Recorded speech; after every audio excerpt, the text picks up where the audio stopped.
you'd be okay. To the little pyramids, making this, here's an iPhone 15.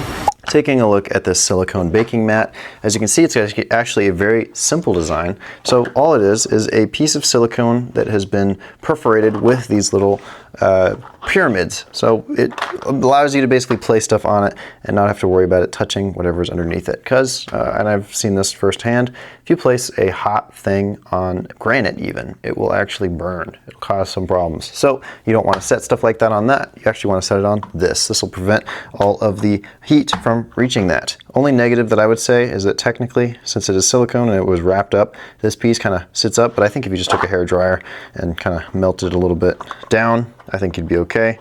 It's also kind of cool because when you roll it up, it'll tend to squish in itself to the little pyramids, making this actually really small whenever you roll it up. Super, super handy. I think that was a great move on their part.